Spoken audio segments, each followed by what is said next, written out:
আমি বারবার যে জামাত ইসলামীকে মুনাফিক বলি, আরেকবার তারা সর্বশেষ পরশুদিন এই মুনাফিকই প্রমাণ করছে।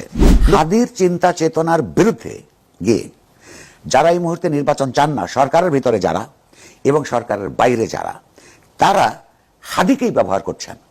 এটা একটা তৃতীয় শ্রেণীর মুনাফিকি। হাদির রক্তের উপর দাঁড়িয়ে তারা কিন্তু ঠিক হাদি যা চেয়েছেন তার উল্টো কাজটা করেছে। প্রশ্ন হচ্ছে, তার মৃত্যুকে কেন্দ্র করে যারা এই তাণ্ডব সারা দেশে তৈরি করছে তারা কারা এবং তারা কি চায়? তার রক্তের উপর দাঁড়িয়ে জামাত ইসলামী এবং তার সহযোগী বুদ্ধিবৃত্তিক সমাজ হাদির নামে, হাদির এই চিন্তা চেতনার বিরুদ্ধে গিয়ে এক পত্র পত্রিকা অফিসগুলিতে সহিংসতা করছেন।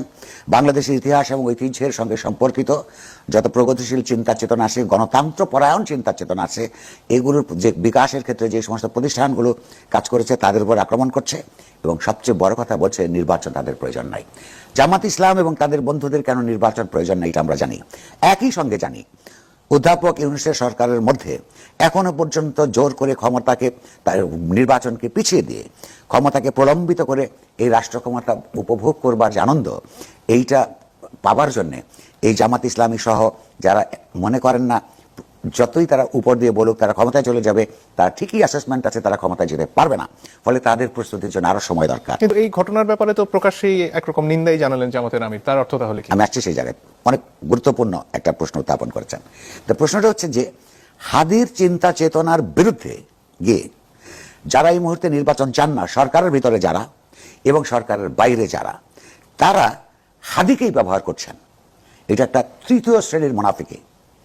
আর এই যে মাত্র বললেন ডেইলি স্টার এবং প্রথম আলোর বিরুদ্ধে উপর এই নৃশংস আক্রমণ এবং সাংবাদিকদেরকে পুড়িয়ে মেরে ফেলার যে পরিকল্পনা, সেইটাকে জামাত ইসলামী নিন্দা করেছে অফিসিয়ালি। কিন্তু একই সঙ্গে আমরা দেখেছি তাদেরই রাজনৈতিক দলের ছাত্র সংগঠনের দুইজন নেতা অন্তত কমপক্ষে কোন কোন বামপন্থীদেরকে, তারপরে ডেইলি স্টার, প্রথম আলোর মতো অপরাপর সংগঠনকে এবং এই ধরনের চিন্তা চেতনার যাদেরকে সব ধ্বংস করতে হবে বলে প্রকাশ্যে ঘোষণা দিয়েছেন। এই মুহূর্তে আপনি যখন পর্যন্ত আমাকে জিজ্ঞেস করছেন, তখন পর্যন্ত জামাত ইসলামী তাদের বিরুদ্ধে কোনো ব্যবস্থা গ্রহণ করে নাই। ফলে একদিক হইল এটাকে বাংলা ভাষায় বলে সর্প হয়ে দংশন করা, ওঝা হয়ে ঝাড়া। অর্থাৎ আবারও আমি বারবার যে জামাত ইসলামীকে মুনাফিক বলি, আরেকবার তারা সর্বশেষ পরশুদিন এই মুনাফিকই প্রমাণ করছে। জামাত ইসলাম থেকে যদি যারা এইখানে যারা ইসলাম পরায়ণ, ধর্ম পরায়ণ মানুষ, তারা যদি এটা না বোঝে যে ইসলামকে এইখানকার যে শান্তির ধর্ম হিসেবে জালেমের জুলুমের বিরুদ্ধে বিকশিত হওয়া ইসলামকে যদি এইখানে তারা একটা জনস্বার্থ পরায়ণ ধর্ম হিসেবে রক্ষা করতে চান, তাহলে জামাত ইসলামের হাত থেকে ইসলামকে রক্ষা করতে হবে।